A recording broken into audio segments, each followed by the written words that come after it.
नमस्कार, मी रुपाली आणि आपल्या चॅनलमध्ये तुमचं खूप खूप स्वागत. मंडळी, हिंदू धर्मामध्ये व्रतवगैल सण यांना फार महत्त्व आहे. त्यातच वटपौर्णिमा हा सण सौभाग्यवती महिलांसाठी खास आहे. कारण या दिवशी सौभाग्यवती महिला आपल्या सौभाग्याच्या दीर्घायुष्यासाठी वडाची पूजा करतात. वटपौर्णिमेच्या दिवशी स्त्रिया छान सजून धजून सुंदर अशी साडी नेसून वडाची पूजा करण्यासाठी जात असतात. आपल्या पतीच्या आयुष्यासाठी अखंड सौभाग्यासाठी त्या या दिवशी संपूर्ण दिवस उपवास करतात. पती पत्नीतील हे सुंदर नातं अखंड आणि असंच कायम राहो यासाठी हा वटपौर्णिमा हा सण फारच महत्त्वाचा आहे. मग या दिवशी वटपौर्णिमेची पूजा कशी करावी, त्यासाठी काय साहित्य लागेल याविषयी आज आपण या व्हिडिओमध्ये जाणून घेणार आहोत. तसेच या दिवशी कोणत्या शुभ रंगाची साडी नेसावी, गरोदर स्त्रियांनी हे व्रत करावे की नाही, त्याचबरोबर आपल्याला जर मासिक पाळी आली असेल तर मासिक पाळीमध्ये हे वटसावित्रीचे व्रत करावे की नाही, करावे तर ते कसे करावे, या सर्व तुमच्या मनात पडलेल्या प्रश्नांची उत्तरं मी या व्हिडिओमध्ये देत आहे. हे अखंड सौभाग्यासाठी करायचे असलेले वटसावित्रीचे व्रत करण्यासाठी लागणारं साहित्य याचीही मी माहिती या व्हिडिओत दिलेली आहे. तर हा व्हिडिओ शेवटपर्यंत नक्की पहा आणि व्हिडिओ आवडल्यास व्हिडिओला लाईक करा, तुमच्या मैत्रिणींमध्ये शेअर करा.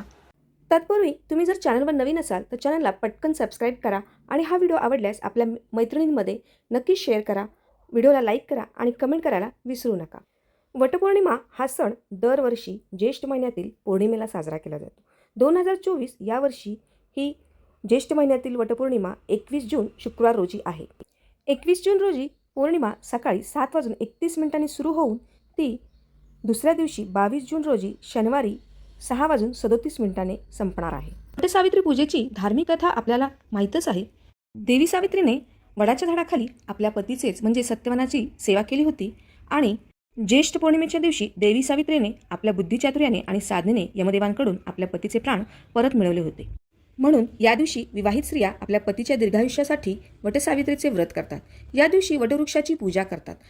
या वटवृक्षाचे वय इतर वृक्षांपेक्षा जास्त म्हणजे 300 वर्षांपेक्षा जास्त आहे. धार्मिक मान्यतेनुसार वटवृक्षात सर्व देवता वास करतात.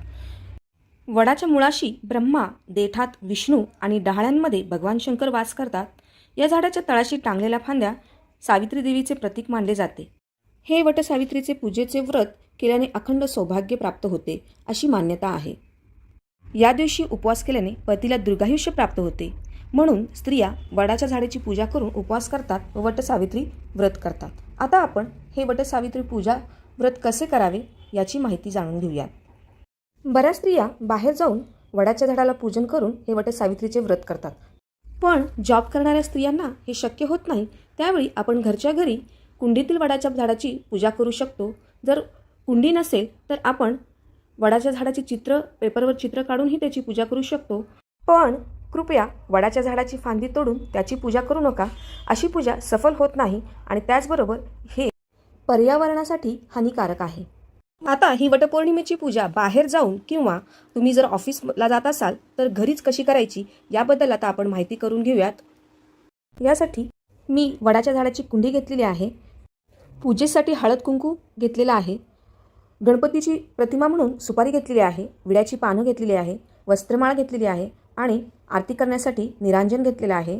अक्षदा म्हणून तांदूळ घेतलेले आहेत आणि प्रसादासाठी खडीसाखर घेतली आहे. याऐवजी तुम्ही पुरणाचा नैवेद्य, पुरणपोळीचा नैवेद्य दाखवू शकता किंवा साखर गूळ यापैकी काहीही नैवेद्य म्हणून दाखवू शकता.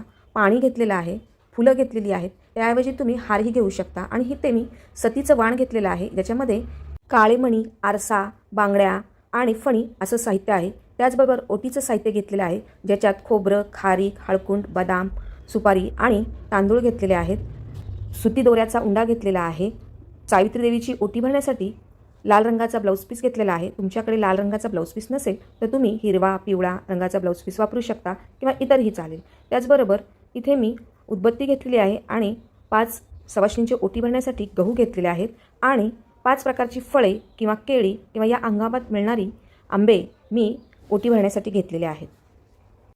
या संपूर्ण पूजा साहित्याची यादी मी डिस्क्रिप्शन बॉक्समध्ये देत आहे. डिस्क्रिप्शनमध्ये जाऊन तुम्ही ही यादी पाहू शकता. तुम्ही जर घरीच पूजा करणार असाल तर एका पाटावर कापड अंथरून त्याच्यावर वडाची कुंडी ठेवायची आहे. त्यानंतर पाटाभोवती छान रांगोळी काढायची आहे आणि यानंतर आपण वडाच्या कुंडीवर स्वस्तिकचं चिन्ह काढणार आहोत. हळद कुंकुनी हे चिन्ह काढायचं आहे.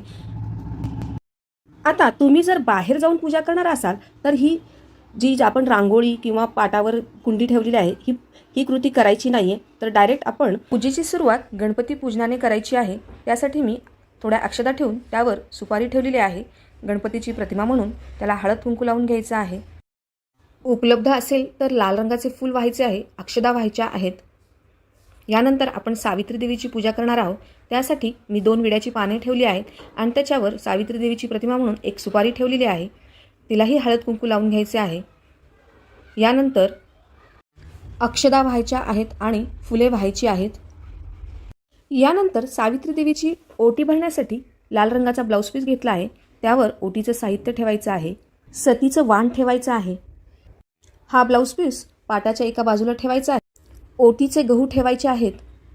त्यावरच एक आंबा ठेवायचा आहे. अशा पद्धतीने आपण सावित्री देवीची ओटी भरायची आहे. यानंतर आता आपण वडाची पूजा करणार आहोत. प्रथम वडाच्या कुंडीला हळद कुंकू लावायचं आहे. यानंतर झाडाला पाणी घालायचं आहे. वडाच्या झाडाला हळद कुंकू लावायचं आहे. झाडाला वस्त्रमाळा घालायची आहे. फुले व्हायची आहेत. अक्षता व्हायच्या आहेत. उदबत्ती लावायची आहे.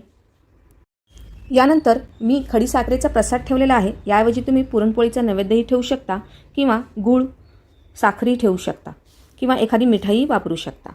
यानंतर सुती दोऱ्याचे 7 फेरे या वडाच्या झाडाला गुंडाळायचे आहेत. आपण जर बाहेर जाणार असो तर आपण 7 प्रदक्षिणा मारत हे फेरे गुंडाळायचे आहेत.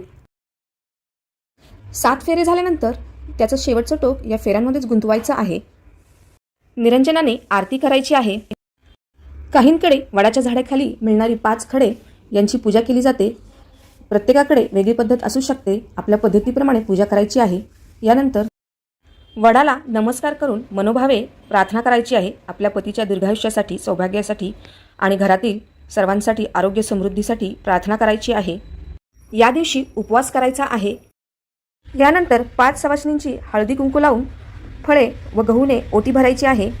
वटपौर्णिमेची पूजा करताना कोणत्या रंगाची साडी नेसावी असा प्रश्न बऱ्याच स्त्रियांना असतो. तर आज आपण याचं उत्तर जाणून घेऊयात.